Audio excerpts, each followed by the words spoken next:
morning sa bawat isa. Yan, masaya po ba kayo na nandito kayo sa bahay ng Panginoon? Okay, sabi mo sa katabi mo, ang ganda ng mukha mo. Ganda yung mukha mo, sabi mo sa kanya, no? Okay, sino pa excited sa pag-aaral ng salita ng Diyos? Okay, so mahalaga po na tayo ay handa, puso na handa sa salita ng Diyos, no?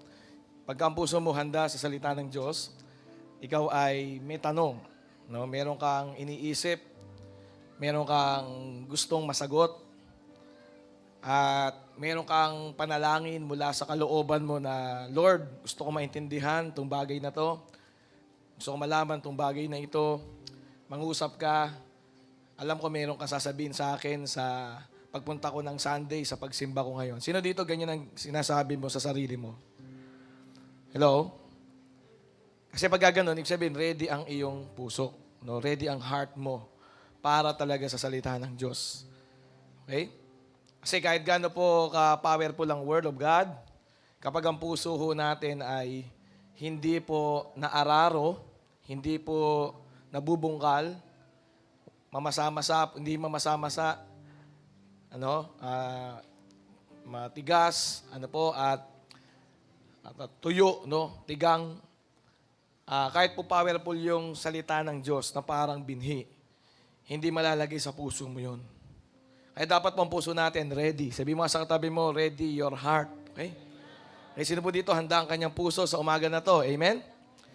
So maraming salamat po sa mga nandito ngayon na handang makinig ng Word of God at ang buhay niya ay mababago. Amen? Ang buhay natin ay binabago ng Diyos. Sino po masaya dyan? Amen?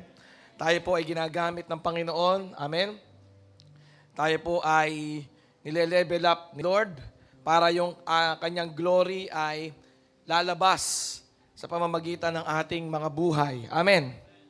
No? Sisikat ang Diyos, liliwanag lalo ang pangalan ng Diyos dahil po sa mga buhay natin na inaayon natin sa kanyang mga salita. Okay?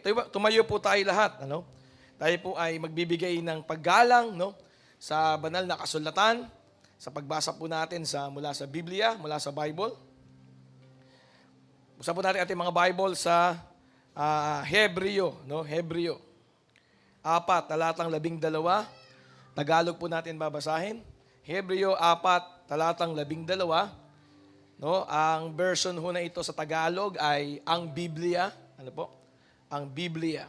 May iba't ibang uri po ng version.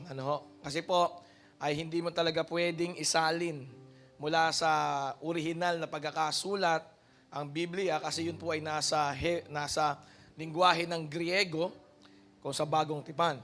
Kaya po kailangan ay talagang i-interpret. Sabi mo, interpret. Okay, tingnan po natin yung Hebreo 4, talatang 12. Ready na ba yung ating talata? Pakilagay na lang sa ating screen. Tayo po ay babasa na banal na kasulatan. Kaya po tayo nakatayo ay ginagalang ho natin ang salita ng Diyos. Okay ba yan? Okay ba yan? Alam mo kung paano mo ginagalang ang salita ng Diyos, doon nakabatay yung kapangyarihan ng salita ng Diyos na yon sa buhay mo. Kung hindi mo ginagalang ang salita ng Diyos, walang kapangyarihan na salita ng Diyos sa buhay mo. Sa buhay mo lang. Pero sa buhay ng iba na gumagalang sa salita ng Diyos, may kapangyarihan. Kapangyarihan para bumago, para umayos ng buhay, kapangyarihan para pagpalain ka, kapangyarihan para iligtas ka, maisalba ka. So, gumagana ang kapangyarihan sa salita ng Diyos sa mga pusong gumagalang. Dinamig katabi mo, habang gumagalang o mukhang walang pakialam, nonchalant. Di ba? Yung katabi sa Bible, babasa ng Bible, nonchalant lang. Ayan po, mga lingwahe ng Generation Z ho yun, Nonchalant. Dinamig katabi mo, habang nonchalant. Di ba? Magkasalita ng Diyos. Wala lang. Di ba? Ngayon na nagwa-worship, nonchalant. Hello? Sino po dito excited sa salita ng Diyos? Hindi siya nonchalant. Amen. Woo! Amen. Naubos po yung boses ko kaka-preach. Kahit 2 beses po nag-preach kahapon. Amen. O, bawal nonchalant. Sabi mo sa atin, bawal nonchalant dito. Sabi na nonchalant, lingwahe ng mga Generation Z, yan, walang pake. Ginagawa naman niya, pero walang pake. Wala lang. Nonchalant. Anyway, yung mga hindi nonchalant, pumalakpak kay Lord. Woo! Hallelujah! Amen! Magpasensyahan niyo pa yung boses ko. Okay? Yan, naging gray ah. Malinaw ah. Okay? Nakakatisod pala yan. Okay, ready na po? Hebreo 4, talatang 12. 1, 2, ready? Begin. Ang Diyos ay buhay at nabisa. Mas matalas kaysa alinmang tabak na sa magkabilay may talim. Ito'y tumatagos maging sa kaibuturan ng kaluluwa at spirito, ng mga kasukasuan at buto, at nakakaalam ng mga iniisip at binabalak ng tao. Yan daw ho ang salita ng Diyos. Amen. No, palakpakan po natin purihin natin ang Diyos sa kanyang mga salita. Amen. Woo! Amen. Yung talagang mga anak ng Diyos na hindi po nonchalant. Amen. Tayo po yung ako mag-pray. Lord, we honor you. Gusto namin maintindihan ng salita ninyo. Sa pangalan ni Jesus, itong aming hiling. Amen. Amen. Makakaupo na po tayo. Alam niyo po, iwasan niyo maging nonchalant, ha? Sa spiritual life ninyo, yun ang wag na wag niyong gagawin. Yung parang wala kang sigla, parang walang bago kay Lord. Sino dito alam mo laging may bago kay Lord? No, yung dapat laging para kang bata na lagi kang excited. Amen! Amen! Amen? Kung ikaw ginugulpi ka ng dyablo sa mga parusa, sa mga tanikala, sa mga gapos, talagang wala kang lakas. Okay? Kasi mali-mali nangyayari sa ating buhay, talaga pong wala tayong lakas para maging excited. Sino po dito excited? O nonchalant ka na. No? Yung mga nonchalant, ugali lang ho ng mga non-Christian yan. Ano? Kasi po napansin natin to, kahit nga po sa kamunduhan ngayon, kahit sa mundo, di ba? Kinakantsawan nila yan eh. No? For example, talagang wala kang excitement sa tinuturo ng teacher, nonchalant. Nandun ka naman, nagsusulat ka nga, estudyante ka nga, pero walang dating. Napansin ko pa sa Christian din, nakikita ho natin yung ganyang attitude eh. No? Yung para bang nasa church siya, kasama niya presensya ni Lord, pero parang wala siyang sigla, wala siyang gana. Pag magse-serve, pag nasa cell groups, no? Kapag kausap niya yung mga man of God, woman of God, na pinadala ni Lord sa buhay niya, parang wala lang, okay lang. Tinetake niya for granted kasi nandyan naman na talaga yan. No? Kaya wala lang dating, walang dating. Wag na wag mong gagawin yun sa Panginoon. Wag na wag mong gagawin sa Diyos yun. Dapat lagi kang excited. At dapat lagi mo nakikita lahat ng ginagawa mo, ginagawa ho natin, maliit man ho o malaki, dapat po, alam natin na yun ay para sa Panginoon. Amen. Kahit sa pagsasabi mo ng hallelujah, sabi mo hallelujah. Yung hallelujah talaga na hindi nonchalant. Sabi mo hallelujah. Amen. Yung pagpupuri mo sa Panginoon, yung pagsamba natin sa Diyos, yung ating paglapit sa Panginoon. Anyway, wala sa topic ko yun. Pag-usapan po natin ngayon, value the word. Sabi mo, value the word. Wag po natin tingnan ito na baliwala. Kasi pag binaliwala, ibig sabihin, you are not valuing the word. Sabi ng value, pagbibigay po ng halaga, pagbibigay po ng importansya, pagkakaalam ng tunay na mataas na halaga. Value. Okay? Value. No? The most valuable player. Parang ganun. Di ba? Dapat ang Panginoon yon sa buhay mo. Amen. Amen. Come on, sigaw mo malakas na Amen. Ha? Amen! Hallelujah! Praise God. No? Dapat po excited tayo kasi tayo yung mga mananagumpay. Tayo yung mga pagpapala sa buhay ng mga tao. Amen! Ikaw ay pinagpapala ng Diyos. Amen! Pumalakpak po yung mga alam nila, they are blessed. Pagpuri na matindi, sama ng malakas na sigaw na, woo! Hallelujah! Amen! I am blessed. Sabi mo nga, I am blessed. I know it. I knew it. Amen? I know it. Di ba? Umuulan ng pagpapala dahil ang puso ko nakaararo, pinapaararo. Ilalagyan ng basa ng ulan ng Diyos. At ulan ng Diyos ay pagpapaligo niya ng blessing. Shower of blessing. No? Hosea 10 verse 12. Tingnan po natin to NIRB. Hosea 10 verse 12 NIRB. Gusto ko po itong talata na ito ngayon kasi ito yung word ni Lord sa atin throughout the whole year. The great harvest. Sabi mo, the great harvest. Your hearts are as hard as a field. Sabi po ng Diyos dyan, sa pamamagitan ng propeta na si Hosea, kinakausap po ng Diyos na si Yahweh, ang kanyang piniling mga mamamayan, ang Israel. Sabi niya po dito, ang mga puso ninyo ay naging singtigas ng isang kabukiran na hindi naararo. No? If you change your ways, you will produce good crops. If you will change your ways, you will produce good. Pag po tayo, nag-iba talaga tayo ng ating buhay, pag tayo po ay nag-repent, nag-iba tayo ng ating mentalidad, nag-iba tayo ng ating mindset sa buhay, no? Makakapag-ani po tayo talaga ng tunay na good crops.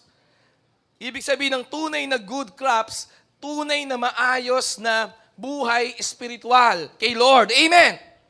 Yung tunay. Kaso kailangan mo ng change your ways. Kasi pag kaya mong mag-change your way, ibig sabihin, yung puso mo, naaararo na talaga. Nagamitan ng asarol, no? Nagamitan po yan ng yung matatalas po na parang symbols na kinakabit sa mga kuliglig, di ba? Sa bukid. Araro, no? Your hearts are as hard as a field that has not been plowed. Sabi po dito ng Bible, ang puso natin na matigas, no? Hindi po naararo yan. Kailangan po dyan makapag-change ng way. And then, if you change your ways, you will produce good crops. So plant the seeds of doing what is right. Malinaw po ba yung projector? Amen? Nakikita niyo po ba dyan sa likod? Amen? So, kasi parang black and white Parang tas white yung text. Parang mahirap tingnan, no? So sabi po dito, if you change your ways, you will produce good crops. So plant the seeds of doing what is right. So tuwing itinatama mo yung iyong doing, what you are doing, no, you are planting the seeds. No? Pag ginagawa mo yung tama, you are planting the seeds. At magagawa mo lang na mag-plant ng seeds, magagawa mo lang yung tama kapag handa kang mag-change ng ways. Hello? Pag kaya mo talaga mag-iba ng mentalidad. Amen. Kasi pwede mong gawin yung tama, pero yung ways mo, yung paraan mo, siguro, no? Yung motibo, sa laman ng puso mo, motibo laman nun, pwedeng mali. Hello? For example, pwede kang magbigay ng abuloy sa church, amen, pero ang motibo mo ay bumalik sa'yo ng times 100 yung binigay mo sa church. Di ba?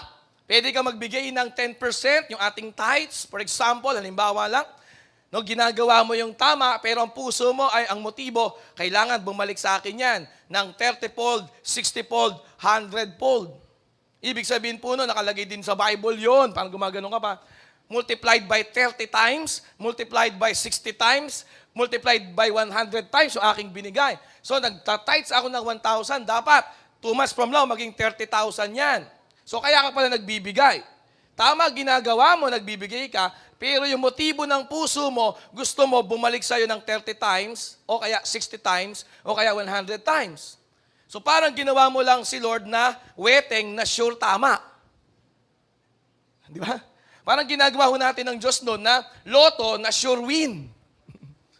Ano yon? Weteng lang si Lord. So ginagawa mo yung tama, pero ang puso natin, iba yung motibo. Hello, amen. For example, pwedeng nandito ka sa church kasi nandito yung crush mo. Yan. So tama yung ginagawa mo, nandito ka ng Sunday, pero para sa yung crush. Pero hindi ka crush ni Lord pag gaganon. Baka makrush ka pa ni Lord pag gaganon. Hello? For example, halimbawa po sa pagbibigay, ang puso po chinecheck ni Lord. Dapat kapag nagbibigay ka, ng iyong ikapo, ng yung 10% na yung offering, bukod pa po sa 10% ang offering, pag nagbibigay ka ng sacrificial na first fruit mo, for example, dapat dahil mahal mo lang ang Diyos. Nakuha po ba natin yon? May bumalik o walang bumalik, ginagawa mo yung tama. Amen. Amen. Amen? Malakpan po natin ng Diyos. So, ang puso po na-check. If your hearts are as hard as field, ayaw mag-change. Amen. Pag nabasa mo sa Word of God, hindi mo ibabalyo yung Word of God. Amen. Amen? Kasi nga, may Word of God kang alam, pero hindi mo susundin. Kasi nga, hindi mo talaga pinapahalagahan yung Word of God. So, ano magiging epekto kapag hindi natin binavalue yung Word? Mamaya, malalaman niyo yan. Paano pag hindi natin binibigyan ng halaga ang mga salita ng Diyos? At Pastor, bakit may mga tao o bakit ako minsan hindi ko po nabibigyan ng halaga ang salita ng Diyos? Ito ang dahilan. Your hearts are as hard as a field that has not been plowed. You must not follow your heart. You must plow your heart. Nandiyan ka ba? Sa Tagalog, huwag mong sundin ang puso mo, araruhin mo ang puso mo. Okay? So bakit po araro? Yun ang sabi sa Bible. Your heart is as hard as a field. Parang yung heart, parang earth or soil or lupa. Kasi nga po, ang original po talaga ng mga salita ng heart tsaka earth mula po sa pares na konsepto mula sa Hebrew language. Pag sinabing heart, yun din ho yung tinutukoy sa Bible na earth. Kaya sabi dito, your heart are as hard as a field. Field means bukid, taniman. Kaso, hindi naaararo, ayaw sa araro. Kasi pag may araro, may aruy. Sino po dito, inaararo talaga ng Diyos ang iyong puso? Amen. Kasi bakit? Napapaaruy ka. Napaaruy ka na ba? Napaaruy ka na ba sa pagiging mananampalataya mo? Kasi sinasabi yung dapat mong itama na mga mali sa buhay mo. Mga dapat mong i-change na way. Amen? Amen? Pumalakpak sa Panginoon, purihin niya si Lord. Alam niya kasi, meron siyang ganyang experience. Thank you, Jesus. Come on, the best sa pagsamba sa Panginoon. Amen? Thank you, Lord. Buti na lang, ako po, Lord, meron akong ganyang experience. Naararo na ako eh. Tanong mo katabi mo, naararo ka na ba? Minsan, aararuhin ka ni Lord sa isang preaching. Minsan, aararuhin ka ni Lord kapag pumunta ka sa altar call. Minsan, aararuhin ka ni Lord, nagdi-devotion ka ng Martes ng umaga. Amen. Minsan, aararuhin ka ng Panginoon sa worship. Grabe yung worship. Even sa worship songs, pwede kang araruhin ng Diyos eh. Yung una kong encounter sa Panginoon, 2006, alam niyo ba? Nakapag-encounter po ako, hindi dun sa mga preaching. Doon sa kantang, mahal na mahal kita, Panginoon. Sa Tarlac pa yun eh. Naararo ko ng Diyos doon. Sa worship song pa lang ha. Sila po nagtatalunan, mahal na mahal. Kaputukan po ng mahal na mahal nun. Ako naman umiyak nakaluhod sa Tarlac. Bakit? Kasi tumama sa akin yung, kailan may di kita ipagpapalit. Tapos gusto ko magtrabaho nun sa Ayala, Makati.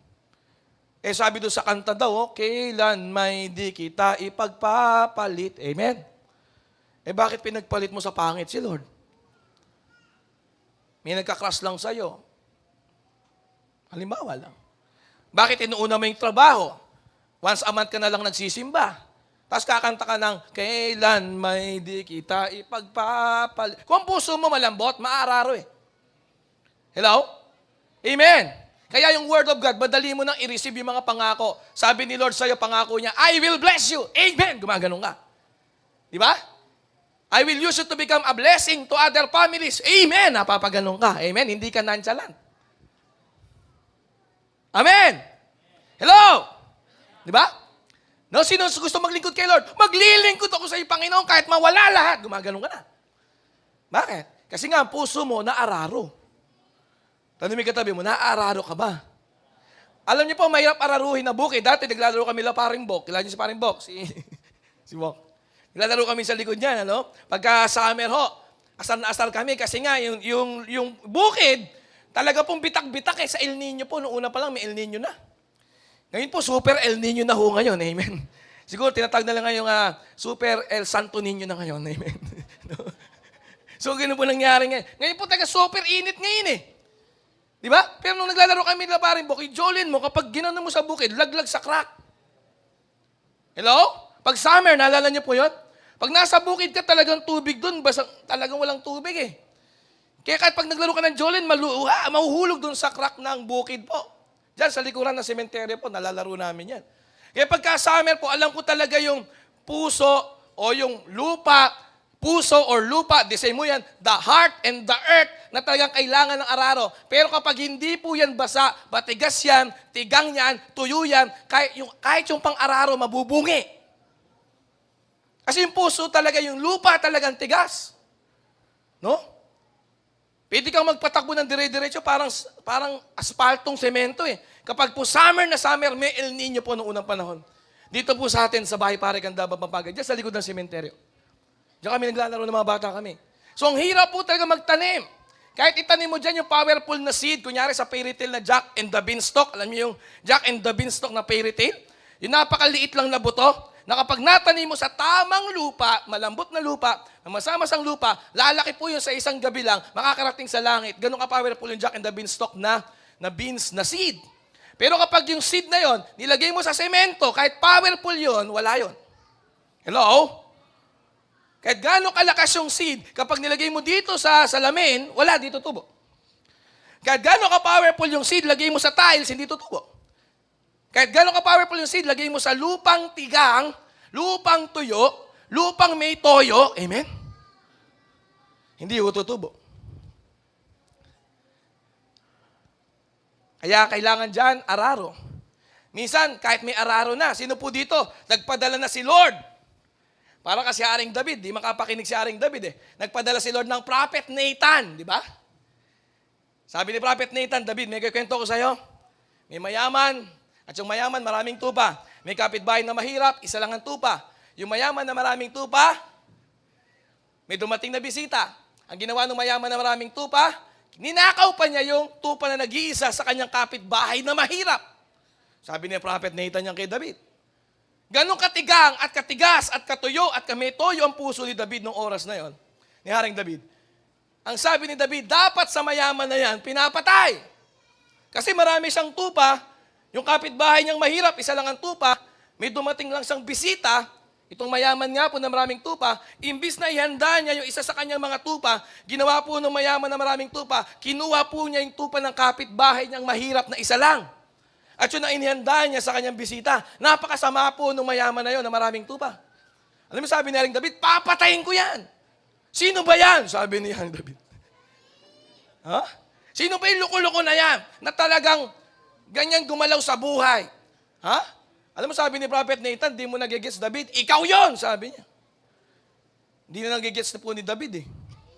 Kasi bakit? Ang puso niya po, matigas. Sino po dito? May pinadala na si Lord na cell leader sa'yo, parang Prophet Nathan. Pang-araro. Kaso nabungi lang yung pang-araro sa'yo. Minsan no, ganyan. Kaya po dapat kapag may cell leader ka, dapat ang puso mo, ikaw mag-isa, kahit wala yung cell leader mo, nagwo-worship ka kay Lord. Ulan kasi yun eh. Pambasa ng puso yun. Dapat mag-isa ka nagwo-worship kay Lord every day. Nagbabasa ka ng Word of God every day. May pang sarili kang ugnayan sa Diyos. Hindi ka nakadepende sa asawa mo. Amen? Kasi pag meron kayong ugnayan ng Diyos, may kaugnayan ka sa langit, no? Pwede kang maging bagsakan ng Diyos ng hamog mula sa langit na yung lupa po na tigang, na tuyo, pwede pong lumambot para pag dumating ang pang-araro, talagang maaayos yung puso mo, pwede ka ng taniman ng mga pangako talaga ng Diyos, paniniwalaan mo na talaga sa buhay mo. Amen. Okay? So ito po yan eh. Plant the seeds of doing what is right. Alam mo talaga na pwede na magtanim kapag ginagawa mo na yung tama kahit mag-isa ka. Kapag ginagawa mo na yung tama kahit hindi ka napapansin, hindi ka na na-highlight, hindi ka na pupunta sa, hindi ka na binibidyo, hindi ka nire-reels, pero ginagawa mo pa rin yung tama. You know that may natatanim na po na seeds kapag if you are doing what is right. Asa po yung verse natin?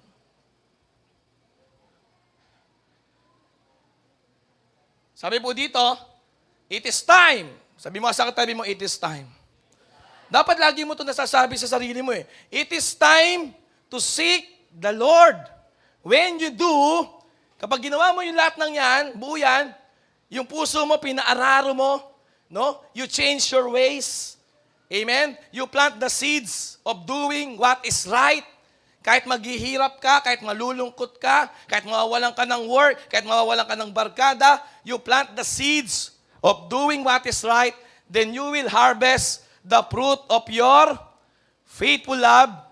Tapos, it's time to seek the Lord. When you do, sabi nga natin, when you do, ano po sabi po dito? God, yan po yun. He, God, He, the Lord, He will come.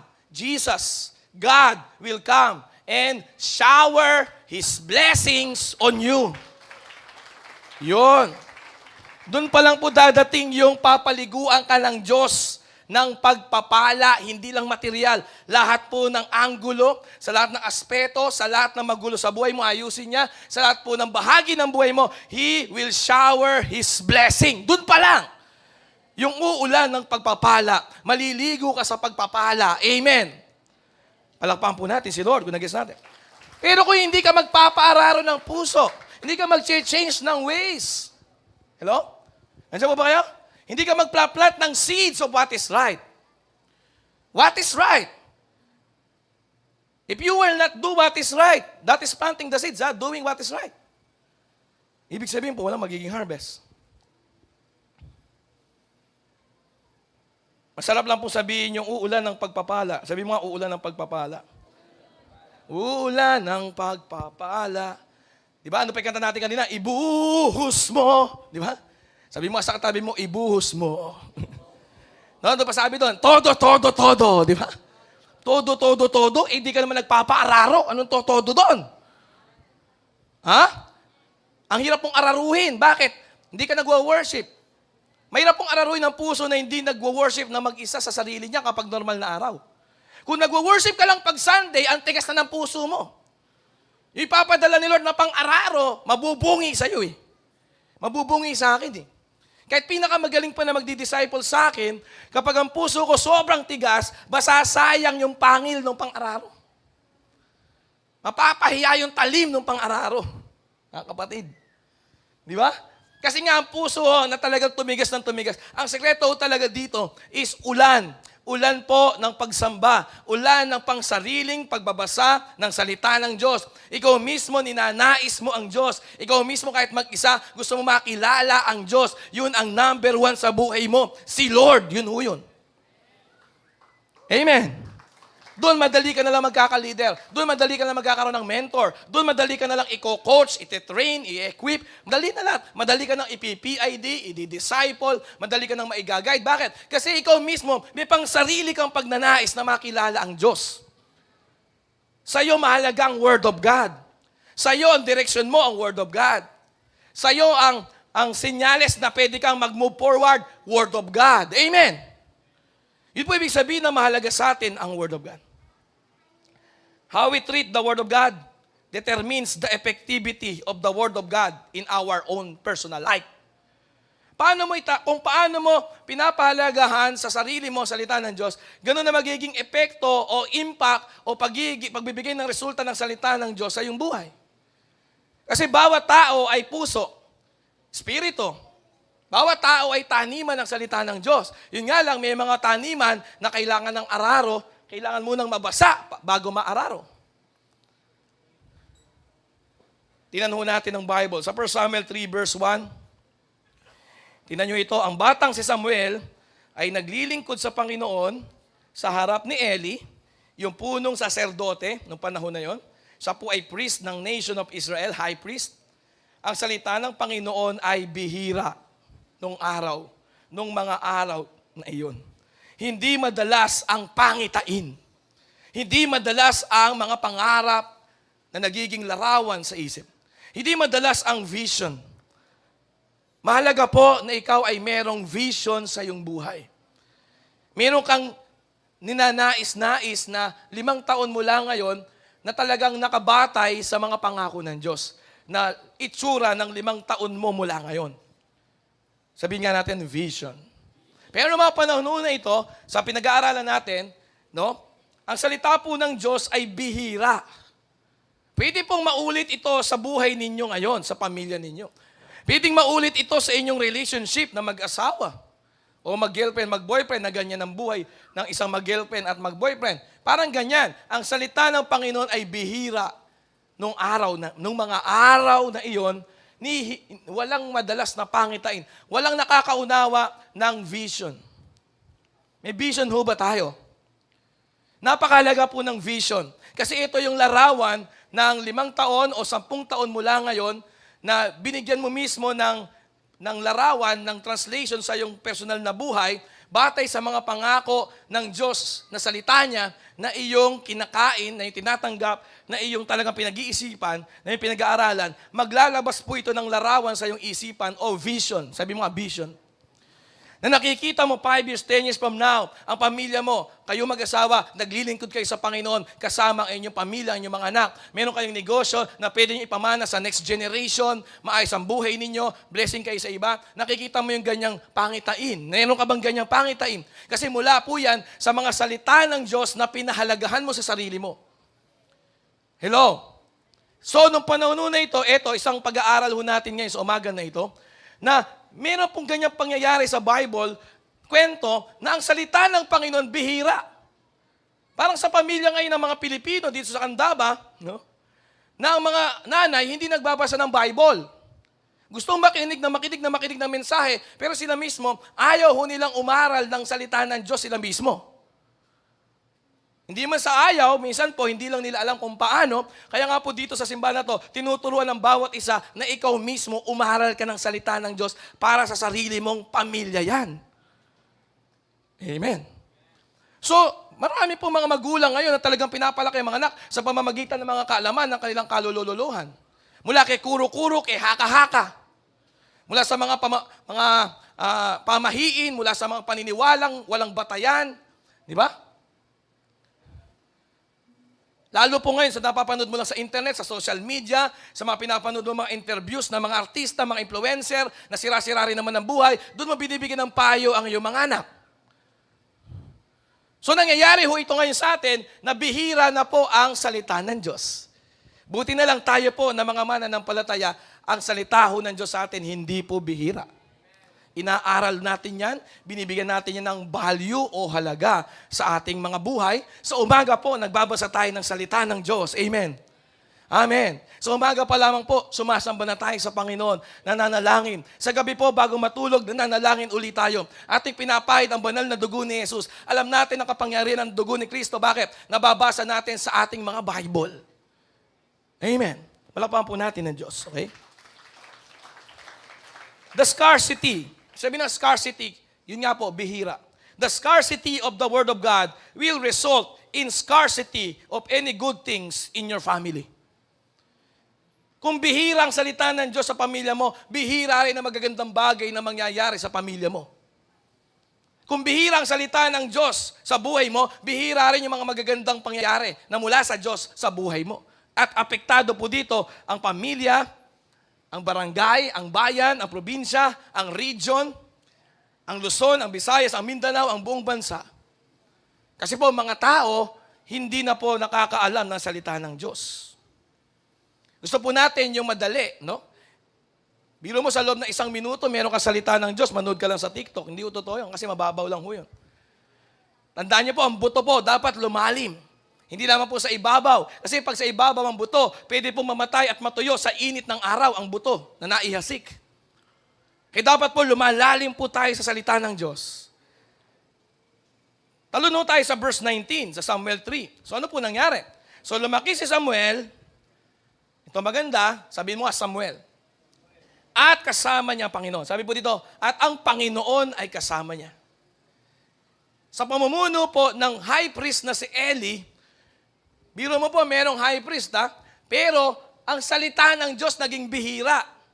Kaya pong ginawa ng Diyos, pinalitan niya po ito pong high priest, itong saserdote na to. Pinalitan niya po ito na isang Samuel, na batang Samuel. At dito na nga po sa verse 19, sinorkat ko na lang po yung kwento, lumaki si Samuel at ang Panginoon ay kasama niya at hindi pinahintulutan ang alinmang kanyang mga salita na malaglag sa lupa. Ganyan po si Samuel, no? Ang mga salita ng Panginoon sa labi ni Samuel, ganun ka-powerful na hindi pinahintulutan ang alinman sa kanyang mga salita ay malaglag sa lupa. Lahat ng sinasabi ni Samuel, kung ano lang sinabi ng Diyos. Alam ni Samuel ang mga salita ng Diyos. Kasi inaaral ni Samuel ang salita ng Diyos. Sa paglaki ni Samuel, lumalim siya sa presensya ng Diyos. Kaya alam niya, hindi lang salita ng Diyos, alam niya ang tinig ng Diyos sa kanyang buhay. Kaya po kung ano sinasabi ng salita ng Diyos, yun lang ang pinapalabas ni Samuel sa kanyang mga labi. Amen. No negative talk, No negative thinking. No negative thoughts. Bakit? Kasi ang nasa isip lang ni Samuel ay ang mga salita, pangako, pamamaraan, prinsipyo at plano ng Panginoong Diyos. At sinusunod niya yun. Kaya lahat ng lalabas lang sa bibig ni Samuel, kundi lumabas sa bibig ng Diyos. Hello? Kaya po sabi dito, hindi pinapahintulutan ng alinman sa kanyang mga salita ay malaglag sa lupa. Ibig sabihin po, lahat ng lumalabas sa bibig ni Samuel, yun lang din yung lumabas sa bibig ng Diyos at yun din mismo eksakto yung nangyayari. Kung yung lumabas sa bibig ng Diyos, pagpapala, yun din ang lalabas sa bibig ni Samuel, pagpapala. Ano nangyayari sa pamilya ni Samuel? Pinagpapala. Pero ang daming mga tatay, wala pong ugnayan na sa Panginoong Diyos. Ang dami pong mga ama na wala na pong relationship sa God the Father. Meron lang po sila religion. Religion. Anong religion mo? Sa resume mo, sa biodata mo? Christian. Nagbabasa ka ng book ni Christ? Hindi. So meron lang po tayo religion, pero wala tayong relationship talaga sa Diyos. Yun ang problema. Kasi po, kapag ikaw may relasyon ka sa Diyos, yung sinabi ng Diyos, yun lang din ang sinasabi mo. I am blessed. Sabi kasi ni Lord, He blessed me. Sino po dito kaya natin niya i-declare lagi? Hindi lamang pag Sunday, kundi Lunes, Martes, Miyerkules, Huwebes, Biyernes, we are blessed. Kaya mong sabihin sa iyong asawa kapag nag-aalala, we are blessed. Because bakit tayo naging blessed? Dahil sa presidente, dahil may business tayo. No, we are blessed because God said, we are blessed. Amen. Kaya hindi umiinit ang ulo mo. Bakit? Kasi alam mo, you are blessed. Hindi pumapangit ang mukha mo kasi alam mo, you are blessed. Sinasabi mo sa maghapon, Lunes hanggang Sabado, pero ang linggo, I am blessed. Because God said, I am blessed. God said, He will bless me so that I will be a blessing. God has blessed me so that I will become fruitful. Pinagpala ako ng Diyos para ako ay maging mabungang-mabunga. Pinagpala ako ng Diyos para maging pagpapala sa iba. Kundi sinabi ng Diyos tungkol sa akin, yun lang din ang pinapalabas ko sa aking bibig. At yun din ang mangyayari. Walang malalaglag na salita ko mula sa aking bibig na malalaglag sa lupa. It will happen because I will say what I heard from God. Sasabihin ko lang kung ano yung sinabi ng Diyos.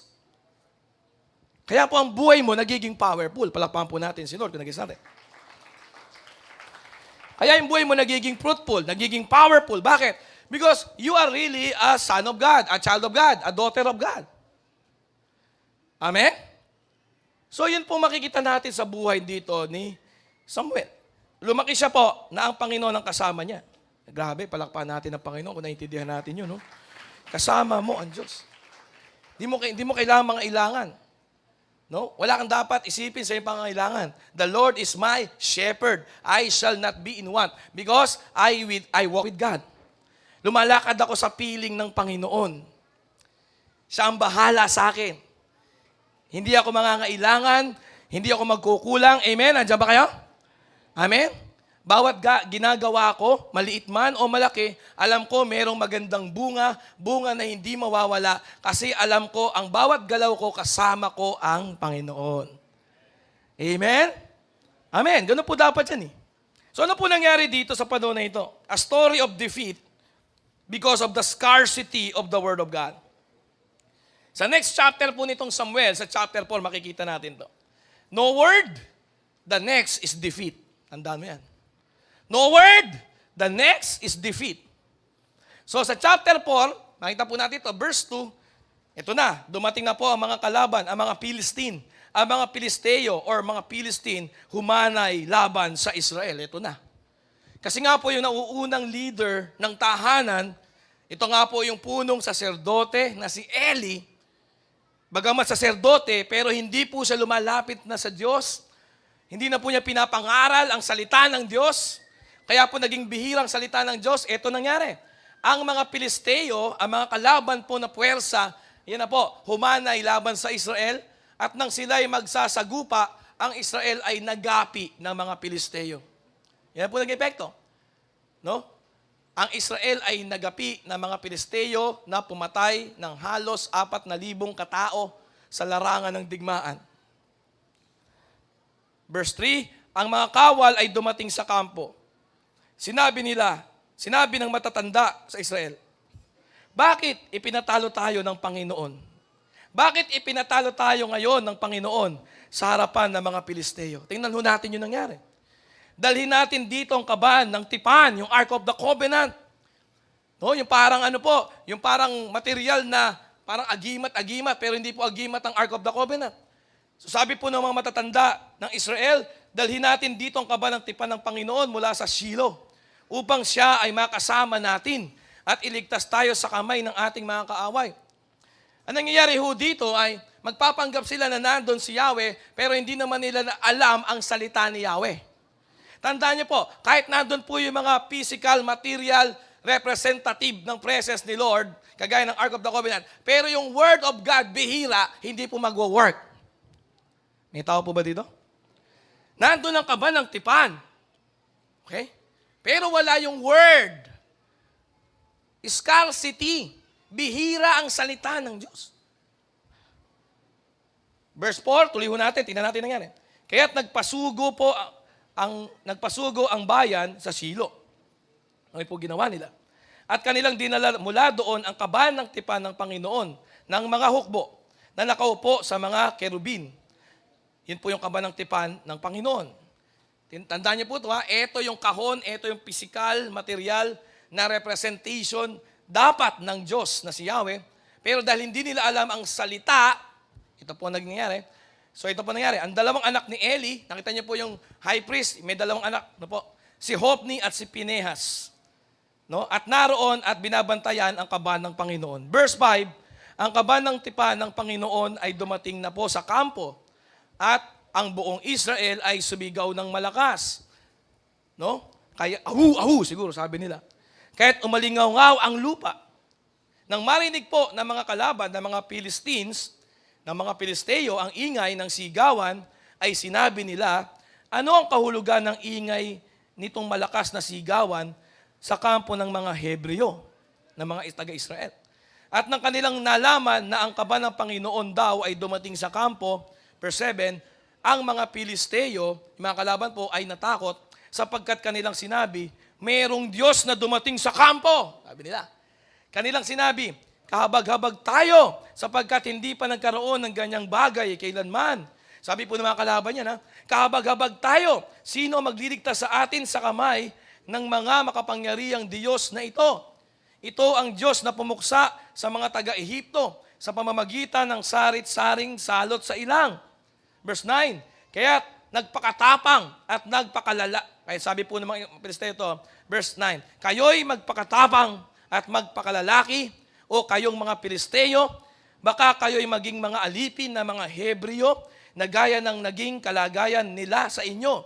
Kayo'y magpakalalaki at lumaban. Yan po ang sabi ng mga kalaban ng Israel, yung mga Philistines. Mahirap labanan ng Israel. Nandun ang kaban ng tipan ng Diyos.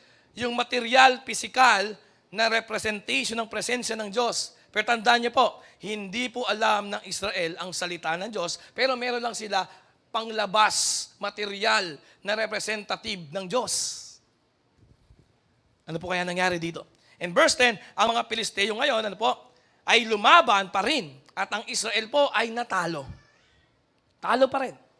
Nandun ang kaban ng tipan ng Diyos, nandun yung mga ura-orasyon, nandun yung mga physical na kunyari, meron kang Diyos, di ba? Na kunyari, nandun si Jesus, si Nax, di ba?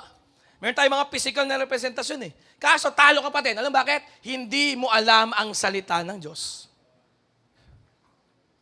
Bihira ang salita ng Diyos. Mukha kang Christian. Mga post mo sa Facebook, verse, wow. Pero talunan ka pa din sa mga kalaban, sa demonyo. Bagsak ka sa demonyo. Tumba ka sa tukso. Hulog ka sa bitag ng dyablo. Bakit? Kasi nga, bagamat meron kang physical, material, na dala-dala, kaban ng tipan ng Diyos, no? Mukhang may Bible ka lagi sa bag, di ba? Laging verse ang post mo. Kaso, talunan ka pa rin sa demonyo. Alam bakit? Wala ang tunay na pagkaalam sa salita ng Diyos. Yan po nangyari. Ang mga Pilisteo ay lumaban pa din. Medyo natakot lang ng konti mga Pilisteo, pero sabi ng mga Pilisteo, magpakalalaki tayo at lumaban pa rin. So verse 10, ang Israel ay natalo, tingnan nyo nangyari at tumakas ang bawat isa sa kanila patungo sa kanilang kanya-kanyang tahanan, nagkaroon ng malaking patayan. Sapagkat ang nabuwal sa Israel ay 30,000 kawal. Grabe. 3,000 kawal na lakad. 30,000 soldiers died. Saan? Sa bansa ng Israel na tinatawag na bansa ng Diyos. So kahit bansa ka pa ng Diyos, kahit nasa iyo pa yung physical material na kunyari may Diyos kayo, kabanang tipan ng Diyos, ang ganda. Pero hindi mo alam ang salita ng Diyos. Bihira ang kapahayagan sa salita ng Diyos, talot pa rin tayo sa mga demonyo. Kasi ang tagumpay, nandun sa pagkakaalam ng salita ng Diyos. Amen. Hallelujah.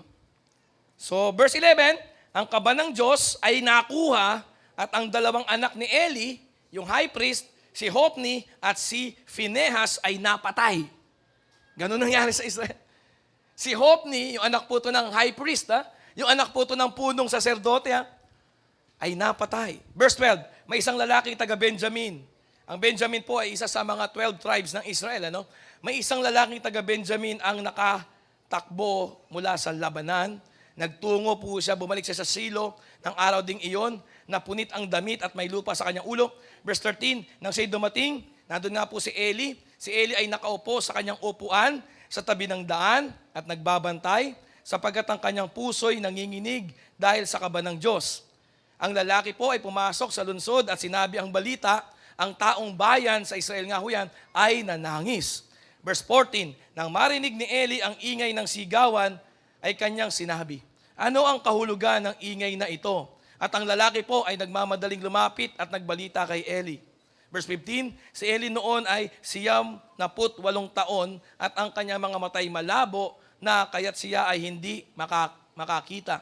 Verse 16, sinabi ng lalaki kay Eli, kagagaling ko lamang sa labanan at ako'y tumakas ngayon mula sa labanan. At kanyang sinabi, sabi po ni Eli, ano ang nangyari, anak ko? Verse 17, ang nagdala ng balita ay sumagot, ang Israel ay tumakas mula sa harap ng mga Pilisteo. Nagkaroon din doon na isang malaking patayan sa gitna ng mga hukbo. Ang iyong dalawang anak, si Hophni at Phinehas ay patay na at ang kaban ng Diyos ay nakuha. Verse 18, nang kanyang banggitin ang kaban ng Diyos, si Eli ay nabuwal, napatalikod sa kanyang upuan sa tabi ng pintuang bayan. Nabalian siya ng leeg at siya'y namatay sapagkat siya'y isang lalaking matanda at mabigat. Naging hukom siya sa Israel sa loob ng 40 taon. Yun na nangyari. Yung pinaka-leader nilang spiritual na hindi nagtuturo na po ng salita ng Diyos. Namatay ang dalawang anak. Bakit? Anong epekto po nito? Sabi ko nga sa inyo, kapag bihirang salita ng Diyos, ang kasunod nito sa buhay mo, disaster. Disaster ho talaga.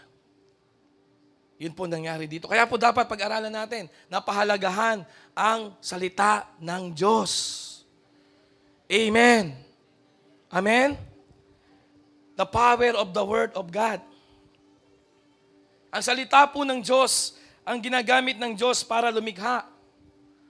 Sa Genesis chapter 1, sa verse 3, sa verse 6, sa verse 9, saka sa verse 14, to summarize it, ano po? Ito yung power ni Lord. Bakit mahalaga ang word ni Lord? Sabi nga po natin, word ni Lord. Kasi po sa pamamagitan ng word ni Lord, siya po ay nakakalikha ng kahit ano mula sa wala. Palakpakan natin ang ating Diyos. Yes. Sa aklat ng Genesis, unang chapter 1. Sa verse 3, verse 6, verse 9, verse 14, makikita nyo po, no? Kagaya po sa verse, tingnan natin yung mga verse.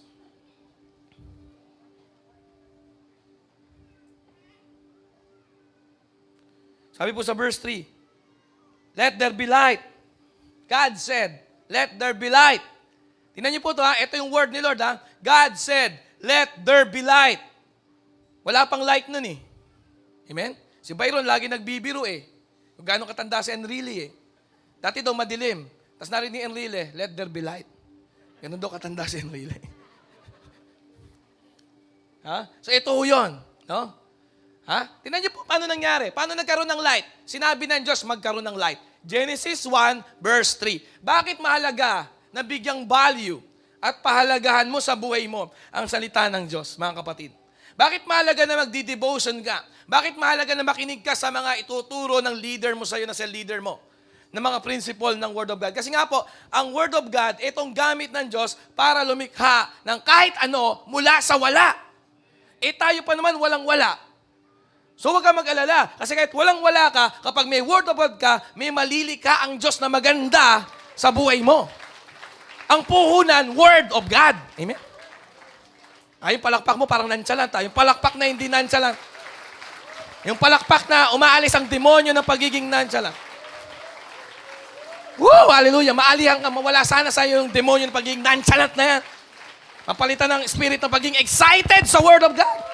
Lahat ng wala magkakaroon pag may Word of God. Amen! Wala kang business, wala kang puhunan, wala kang supporter, pero may Word of God na dumating. Yung sinabi ni Lord, mangyayari sa'yo. Wala ka ng kidney, wala ka ng liver. Amen? Pag sinabi ng Word of God, let there be. Let there be. Amen? Woo! Hallelujah! Yan ang pag-asa natin. Dahil tinatawag tayong believer. We believe the Word of God. Saan ka magbibilieve? Sa Word of God. Doon ka magbibilieve. Huwag ka magbibilieve sa magagandang pangako na hindi galing sa Word of God.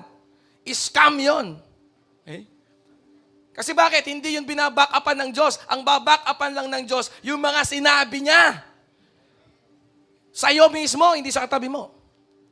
Okay? Hindi lang niya sinabi sa Bible. Sinabi na niya mismo personal sa'yo. Kasi nga, may ugnayan kayo, may relasyon kayo. Hindi lang religion na, may relasyon. Hindi religion.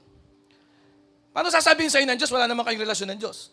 Meron ka lang religion, pasimba-simba, panlabas. Kunyari, may Ark of the Covenant, pero talo lagi. Kunyari, may Bible verse sa My Day, sa Newsfeed, pero talo pa rin sa demonyo.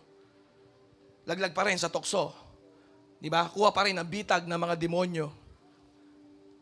Kasi nga may religion ka, pero wala kang relasyon. Kasi may relasyon, nagbabago para sa minamahal niya. Nagbabago para sa minamahal niya. Nagbabago dahil sa minamahal niya. Kung ayaw ng Diyos, dahil mahal ko ng Diyos, aalisin ko to. He changed His ways based sa gusto ng salita ng Diyos. Kaya po nang pangyayari talaga sa buhay mo sinabi ng Diyos. Ito, limbawa lang to. Paano nagkaroon ng light? Sinabi ng Diyos. Kaya na pangyari, nagkaroon ng light. Ano sabi niya? Paano gumawa ng light? Kailangan mo ng stars, Big Bang Theory, may sumabog, time and space, nalikha, nagkaroon ng universe, multiverse, blah, blah, blah. Hindi natin alam. Basta pa nagsimulang lahat, sinabi lang ng Diyos, let there be light. And there was light. Amen. Verse 6, ganun din. Sabi ng Diyos, God said, let there be an expanse of the sky in the midst of the waters, and let it separate the waters below the expanse from the waters above the expanse. So, ganoon po nangyari. Let there. Sinabi uli ho dito ng Diyos, let there be an expanse of the sky. Sa madaling salita, dahil sinabi ng Panginoon, magkaroon ng expanse of the sky, nagkaroon ng expanse of the sky. Verse 9. Talon ho tayo sa verse 9. Then, isa pa na namang patunay ho sa inyo, na pag may sinabi ang Diyos, kahit wala, magkakaroon. Hindi kailangan ng Diyos ng raw material. Ang raw material niya para gumawa ng light ay yung kanyang sinasabing salita niya. Nagigets niyo ba yun? Saan kukuha ang Diyos ng liwa? Hindi niya kailangan ng pagkukunan. Ang salita niya ang pagmumulan. Ganun ang Diyos. Kaya hindi mo pwedeng baliwalayin yung Word of God. Hanggat wala kang Word of God, wala kang mabubuo na tatagal hanggang forever. Lahat ng mabubuo mo pag walang Word of God, temporary. Pansamantala lang. Bakit? Wala yung Word of God eh. Verse 9, and God said, let the waters below the heavens be gathered into one place. In short, let there be water. O di nagkaroon ng water. Magkaroon ng water. Ganun lang kadali. Alam niyo po ang Diyos, pag sinabi niya, kaya di siya laging nagsasalita eh. Kasi lahat ng sasabihin niya, mangyayari, magagawa, mabubuo, malilikha, mula sa wala. Pag sinabi ng Diyos, kaya hindi basta-basta nagsasalita ang Diyos. Magsasalita lang ang Diyos sa mga ka-close niya sa kanyang karelasyon. Palakpakan po natin ang Diyos kung nagigis natin. Naalala ko sinabi ng Diyos sa akin, I will be with you. Kahit lumakad ka sa apoy, hindi ka masusunog. Lumakad ka sa ilog, hindi ka malulunod. Nangusap sa akin ng Diyos, pero pwede mo ring mabasa yon sa talata. Narinig ko at nabasa ko, parehas. Merong logos nakasulat, ibig sabihin ng logos, at merong rema naririnig mo, ibig sabihin ng rema. Isaiah 43 verse 2 ho yun, I will be with you, Jam, kahit magsimula ka ng church. 13 years ago, yun ang nangyari. I will be with you. Sasamahan kita sa apoy, sa ilog, hindi ka masusunog. I will be with you. Jam! Sa akin sinabi, hindi kay Isaiah. Lumipat mula kay Isaiah, sa akin nangusap. Nangusap ba sa'yo yung salita ng Diyos? Kasi pag nangusap na sa'yo yung salita ng Diyos, mangyayari yun kahit walang puhunan, kahit di mo alam kung saan pagkukunan, kasi ang salita ng Diyos ang pinagmumulan ng lahat. Yun ang raw material. Yun ang sustenance mo, salita ng Diyos. Paano nangyari naging nanay ka, hindi ka na nagdi-devotion? Paano nangyari estudyante ka, hindi ka nagdi-devotion, wala ka ng Bible? Siga ka na ngayon, salita mo pa lang, yun na. Hindi po pwede yun. Hindi mo pwedeng baliwalay ng salita. Pag binaliwala mong salita ng Diyos, wala na mangyayari sa buhay mo. Amen. Palakpakan po natin ang Panginoon kung nagets natin. Tingnan niyo po ito. May napansin lang ako sa Genesis chapter 1. Pag tingnan niyo po yung verse 11 tsaka verse 12. Tingnan natin ha, Genesis 1 verse 11 and verse 12. Sino excited po sa pag-aaral ng salita ng Diyos? Hindi nonchalant na amen? Amen! Hindi nonchalant na amen. Amen! Yan, ano po? So, tingnan po, God said, let the earth sprout tender vegetation. So, una, sinabi po niya,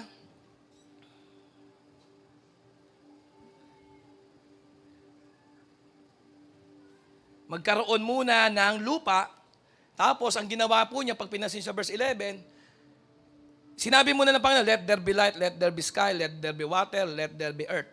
Okay? Pagkatapos sinabi ng Diyos yun, tingnan niyo po ha, kinausap ng Diyos yung mga una niyang ginawa. Light, sky, water. So kinausap po dito ng Diyos, and then the dry land earth, sa verse 10 ho yun.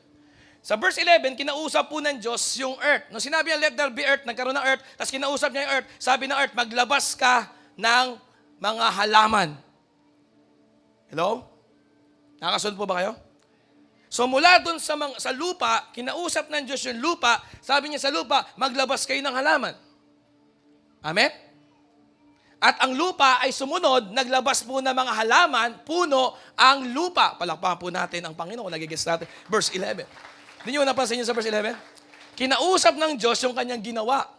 At ang sabi niya sa kanyang ginawa, hindi kaya ginawa niya, halimbawa sa verse 11, yung earth. Sabi niya sa earth, okay? Sa mga previous verse, sabi niya, let there be earth, kasi walang earth eh. So, na nagkaroon ng earth, kinausap ng Diyos earth, let there be vegetation. Sabi niya, let the earth sprout tender vegetation, plants yielding seed, fruit, trees bearing fruit, according to, limited to, consistent with their kind, whose seed is in them upon the earth. So, doon po nagmula yung mga halaman. Naalala niyo po, sinabi ng Diyos, let there be light. Tama po? Tingnan ho natin yan, no? Ito yung power ni Lord. Sabi mo sa tabi mo, yung power ni Lord, nasa kanyang word. Amen? Tingnan po sa verse 20. Genesis 1, verse 20, para makita niyo yung power na yan. Then God said, ito naman, kinausap ni Lord naman yung waters, let the waters swarm, the abundantly produce living creatures. Let birds soar above the earth in the expanse of the heavens. Dito po sa verse 20, kinausap naman ng Diyos ang tubig. Sabi niya sa tubig, tubig maglabas ka ng mga isda. Ganun lang. At ang tubig po na kinausap ng Diyos, naglabas ng isda. Kaya pong isda, galing saan? Sa tubig. Amen. Hello? Amen? Hello? Kagaya po nung kanina, sa verse 11 at sa verse 12, kinausap ng Diyos yung earth. Sabi niya sa earth, maglabas kayo ng halaman na namumunga, maglabas kayo ng puno na namumunga, etc., etc., sabi ng Diyos. So yung lupa, naglabas po ng mga halaman. Kaya ang halaman, nakita niyo po, kapag po natuyo ang halaman, bumabalik po siya kung saan siya nanggaling. Saan? Sa lupa. Ang isda kapag namatay siya bumabalik kung saan siya nanggaling. Saan? Sa tubig. Punta natin yung verse 20, yung huling part, sabi po dito, and let birds soar above the earth and open the expanse of the heaven. So sabi po niya sa heaven, nung sinabi niya, let there be light. Light, maglabas kayo talaga ngayon ng mga physical body sa space. No? Yan na po yung mga asteroid, meteors, planets, suns and moons. Ano po? Maglabas din kayo ng yung sky. Sabi niya, maglabas kayo ng birds. So kung saan ka nang galing, ibig sabihin, dala-dala mo yung galing dun sa pinagmulan mo. Amen. So yung mga halaman po, pag namatay, makikita ninyo, bumabalik sila sa lupa kasi nga galing sila sa lupa. At ang power ng Word of God, listen to this, kakausapin ng Diyos yung lupa para maglabas ng halaman. Kakausapin ng Diyos yung tubig para maglabas ng isda. Ganun ang kanyang word. Pero maganda to. Sa verse 26, ginawa niya ang tao. Sa verse 26, tingnan niyo po ito ha. Nung gusto ng Diyos na magkaroon ng halaman, kinausap niya yung lupa. Sabi niya, lupa, maglabas ka ng halaman. Nung gusto ng Diyos magkaroon ng isda, sabi ng Diyos, tubig, maglabas ka ng isda. Pero niyo po, nung gusto niya maglabas ng tao, sa verse 26, ang kinausap niya, tingnan natin verse 26. Then God said, let us. Kinausap ng Diyos ang sarili niya. Amen. Amen! Ay, palakpakan mo, Diyos, kung nakuha mo yan. Kaya dapat talagang matalas kayo makinig, no? Amen. Matinding palakpak para kay Lord. Saan ka galing? Amen? Saan ka galing? Kasi, tingnan nyo nung gusto ng Diyos ng halaman, kinausap niya yung lupa. Lupa, maglabas ka ng halaman. Lumabas mo halaman.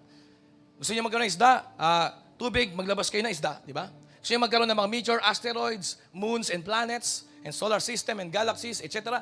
Kinausap niya po yung space, yung heavens na tinatawag. Maglabas kayo ng meteor. Pero gusto niya maglabas ng tao, kinausap niya sarili niya. Ang sabi niya, let us. Bakit us? God the Father, God the Son, God the Holy Spirit. Let us make man in our image, according to our likeness, not physical but spiritual. Palakpakan mo ang Panginoon, amen? O kaya ka naggawa sa salita ng Diyos. Para saan ang salita? Para kumausap. Amen? Sabi mo sa katabi mo, kumausap ka ng tama. Hindi demonyo kausapin mo, hindi ahas kausapin mo. Amen? Saan nagkamali ang si Eva? Sa salita. Kinausap, maling kausap. Ahas ang kinausap. Sabi mo nga sa katabi mo kung babae, Eva, huwag kang kumausap ng ahas. Okay? Ngayon po, anong price dito? The price with God is time. You need to spend time with God. Time with God is the price. Time with God's Word is the price to pay. You need to spend time with God. Sabi mo sa katabi mo, I will spend time with God. And I will spend time, sabi mo, spend time studying the Word of God. Time is more than gold. Okay? Time is more than gold. Kaya po kung gusto mo po malaman si God, gusto mo makilala si God, gusto mo makaklose si God, you need to pay the price, and the price is time. Gusto mo malaman yung Word of God? Okay? Gusto mo malaman yung Word of God? Hindi ka pwedeng hindi ka magbabayad ng halaga. Hindi pwedeng hindi ka magbibigay ng bayad. Hindi ka pwedeng hindi magbabayad tapos malalaman mo yung Word of God. No. You need to pay the price. Spend time studying the Word of God. Amen. The best na palakpak kay Lord. Tuturo ng Diyos. Ha? Tuturo ng Diyos sa'yo pag nag-spend ka ng time. Ngayon, ang tanong, how much are you willing to spend? How much are you willing to spend with God na time? How much? How much? Sa maghapon, sige, sa araw-araw, how much are you willing to spend? Dapat nga, sabi ni Pastor Cesar Castellanos, dapat po lahat ng 10% kay Lord yan, di ba? Meron kang 24 hours a day, tama? Amen? Sino dito 23 lang meron ka? Sino dito meron ka 28 hours ka? Wala. Wala tayo pare-parehas. Pare-parehas tayo ng meron araw-araw. 24 hours. 10% niyan, magkano? 2 hours and 40, yun kay Lord yun. Kay Lord yun Hindi mo nga pwede ibigay yung kay Lord na yun eh.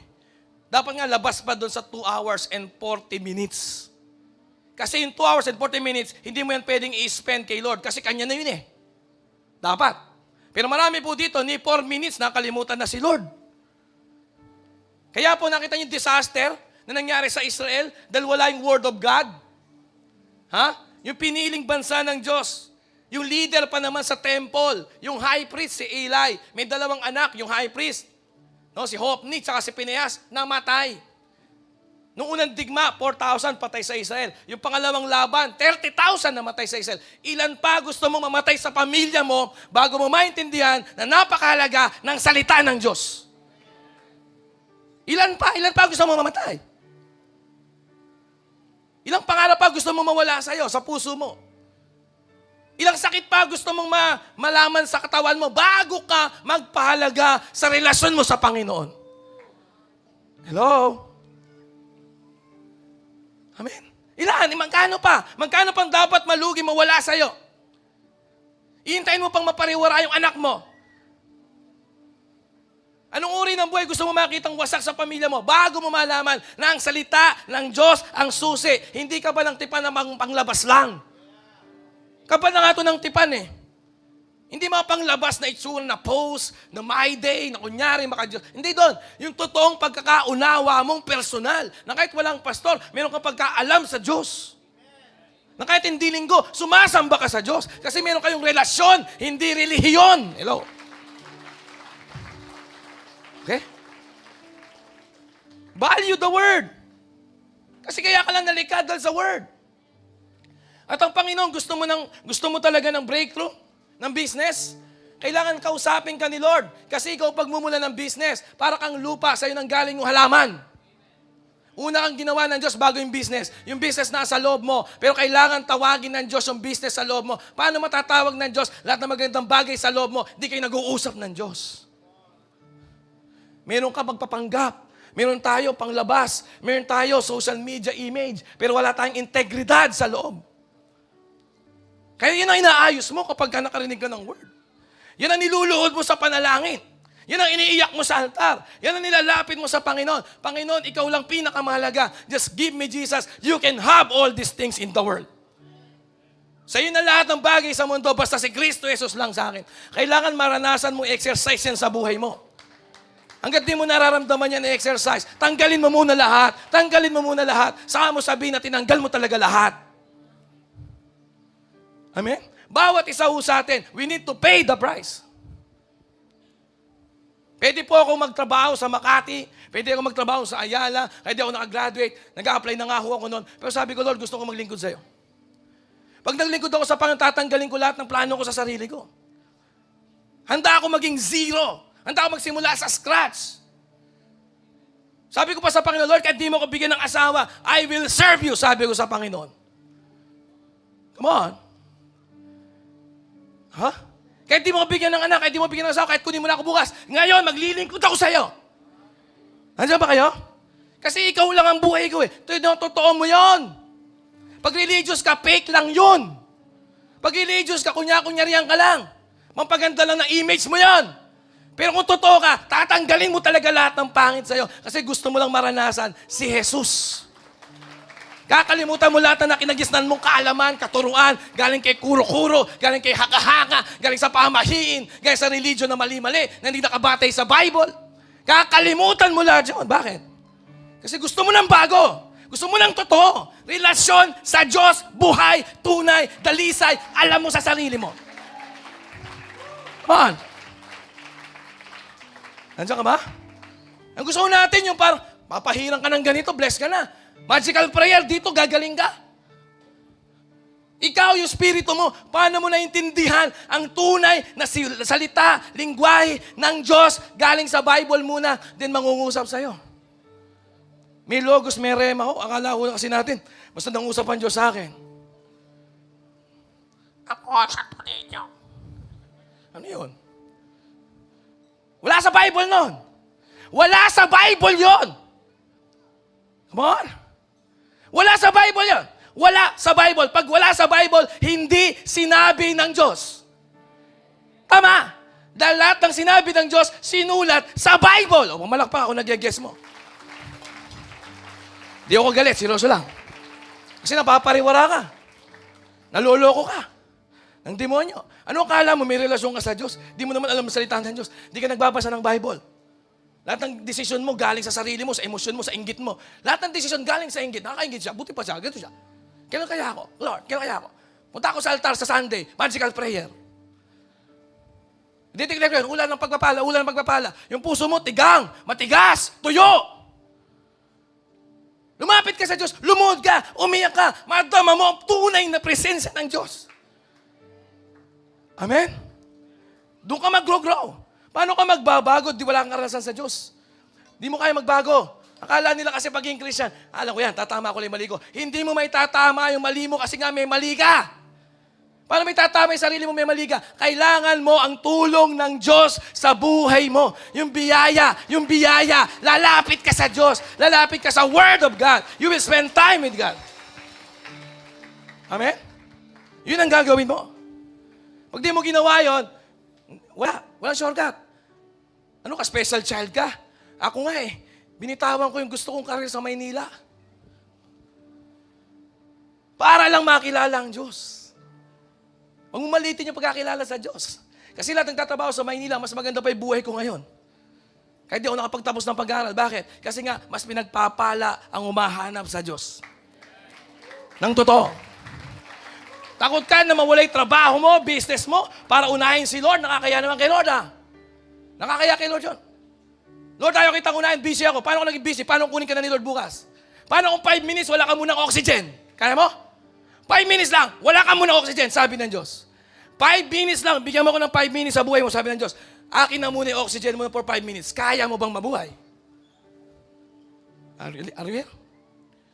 Kaya nga napakabuti lang ng Diyos. Ang tindi ng kanyang biyaya. Bakit? Binibigyan niya tayo ng oras. Hanapin mo ang Diyos habang may oras ka. Doon paliliguan kita ng blessing. Hosea 10, verse 12. This is the time to seek the Lord. When you do, He will shower you. He will come. He will come. Dadating siya. Pupunta siya. He will come and shower His blessing. He will come.